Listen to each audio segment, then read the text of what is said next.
belief, when we come to the moment of salvation, when we come to the moment of Jesus, I want you to come in and be the Lord of my life. So obviously that is a starting point.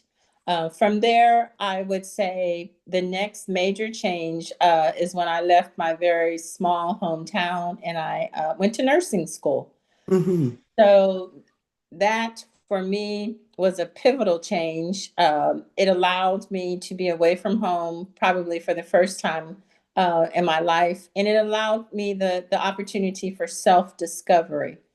I think the ability to pivot, to shift, to transform many times is involved, it's encapsulated in this process of knowing who we are, knowing what God has created us to be, and knowing our purpose. And that's a word sometimes that we don't really, I think, pay enough attention to in terms of knowing purpose. When I went to nursing school, I found purpose for my life. And that changed the trajectory of my life to know that I wanted to dedicate the rest of my life to helping Hmm. people.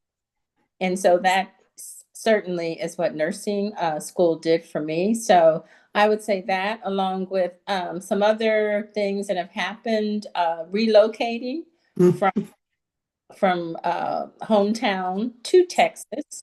So the move to Texas was certainly a pivotal change. Again, that was something that I knew God was in, but it was also something that was very challenging. Some change Hmm. challenging. It's not always easy to pick up or relocate or do a new job or do a new relationship Hmm. or even a new church. And so God many times will call us, just like your focal person, Abraham, to leave everything, Hmm. get rid of the house, get rid of the apartment, get rid of Right, the right. relationships, get rid of the horses, leave the donkeys. Sarah, don't take the china, and move all of that to a different place. And so that's what Abram did. And I did some of the same things. I would also finally say in my career, I've made significant changes. My husband jokes with me when he looks at my resume and he says, "Oh my goodness, you've got a very, very long resume." But I've been very, very fortunate to have Hmm. a lot of different parts of my career and changes that have occurred in my career. So I would say career changes would be on that list for me also. When just listening to you talk, Zita, involving all the decisions that you made and the impact that it's made on your life, the number one thing is the accepting Christ in your life and how Right. that just changes the dynamics of who you are and how God doesn't allow us to remain in one place. He won't allow us to become stagnant. And just to kind of go back to your analogy about, the water being still and being contaminated and not being productive in one place. And so those changes take form. But I wanted to ask you, how did you feel?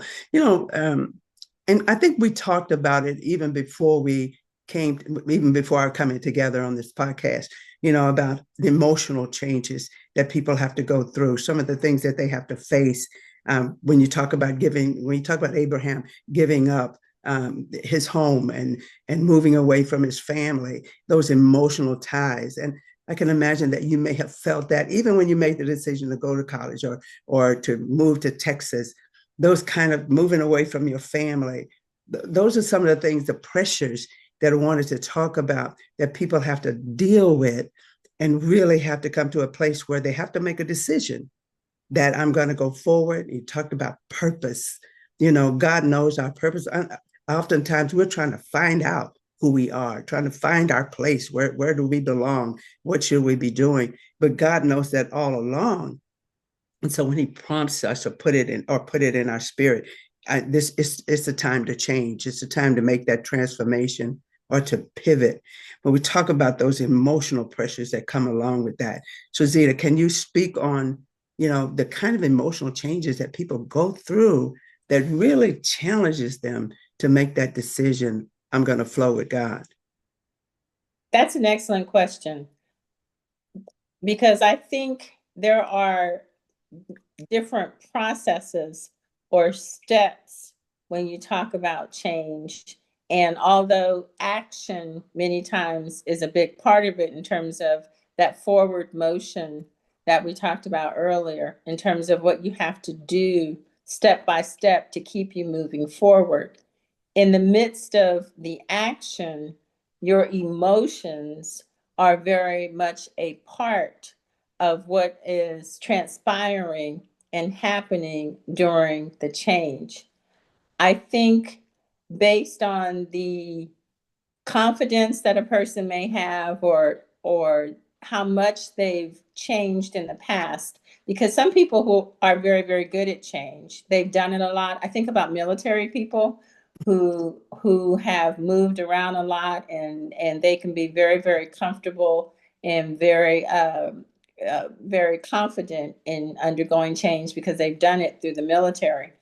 But when we talk about our emotions many, many times can be entangled, and I think a very appropriate word.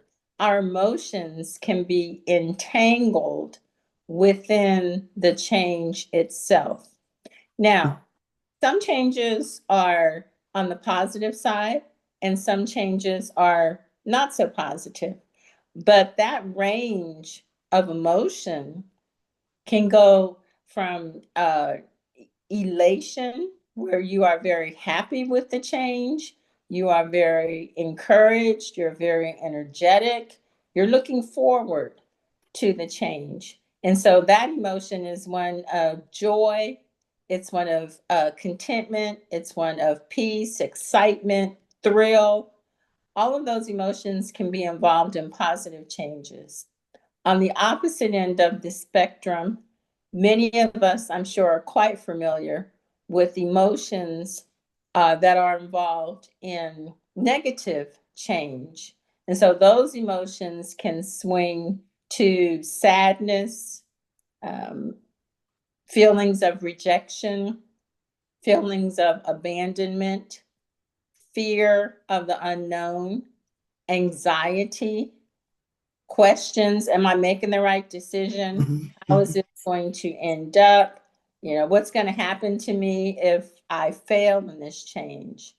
So the emotional part of the whole process can be very overwhelming, quite frankly, in terms of those emotions that we feel when we're walking through the process. I think one of the key things, first of all, is to acknowledge the emotion, whatever is going on inside of you. You know, whether it's anxiety or what am I anxious about? What am I so fearful about? Being able to really get in touch with our feelings and being honest. Mhm. Being honest. I had a very wise person one time told me, there's emotions aren't good or bad. They're just our emotions. And Mhm. so many times those emotions can be a part of the change process. Mhm. Mhm. Um, I wanted to really also, when we talk about emotions and talk about how I feel, this is how I feel. I feel afraid. I feel like I can't do this, that I can't accomplish, whatever it is. And when we look at it, we look at it from the perspective, is this me or is this the Lord? Is this his call or is it my call? Am I really walking in the will of the Lord? How do we come to terms with that to know that this is God? It's just not me. It may, I may feel that I'm not ready for this, or I might feel that, I can't live up to whatever it is that God is calling me to do. How do you pull all that together and find that reassurance that if we keep moving, if we keep, and I'm still going to use your word, if we keep flowing with the Holy Spirit, that God knows the way that he takes us, that he's going to take us. And then we learn how to find that confidence level in him to just keep, that's where that faith comes in at, to keep Mhm. moving. And you're knowing that God is in the midst of this. He's the plan maker. He makes these plans for our life, and that we have to begin to continue to trust in him. Can you talk about that relationship, that bonding that has to come with us moving forward in God? You use two keywords. Relationship is one of the keywords. I would also add to that trust. And I love the word bonding. So if we take those words, relationship, trust, and bonding, it's important to remember that God is timeless. So God is eternal. He is timeless.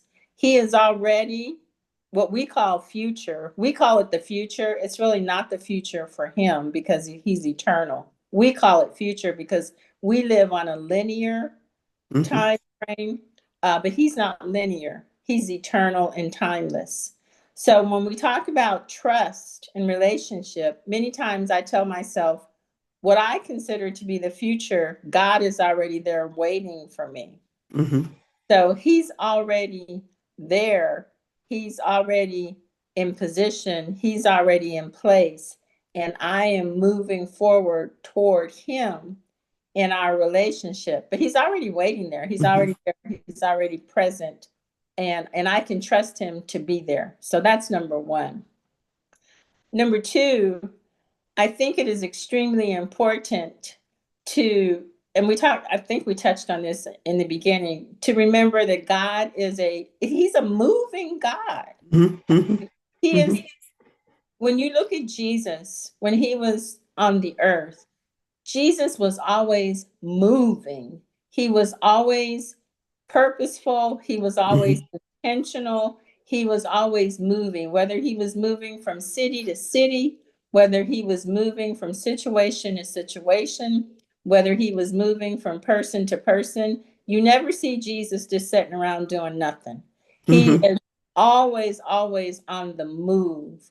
And so when I look at his life, if I say that I want to mirror that, then my life likewise should be on the move because that's who God is. The Mm-hmm. clouds aren't in the same place every day when we get up. He's a God of movement. And so as I trust him, as I have a relationship with him, I think one of the other things to think about is being close enough to him in that relationship to be able to sense the movement of the spirit. Mm-hmm. And I think this is a lot of times where we can sort of miss it when we get off the rails or get off track because we fail to sense the movement of the Holy Spirit in terms of what is the season, what is the movement, and what is God calling me to do in that season as it relates to my relationship, my Mm-hmm. trust, and the bond that I have with him in terms of where he wants to take me for the next shift. Mm-hmm. I think it's so important. Everything that you're saying, God is not a stagnant God, you know. He's And not. when I think about yeah, he's not, you know. And I think about the movement or moving in the spirit, walking tells us not to walk in the flesh, but to walk in the spirit. And as we walk, and as you were saying, as we continue to move in God, He continues to reveal our purpose. He continues to reveal where He wants us to be. That's where that trust comes in at. That's where that bonding with Christ comes in at. You know,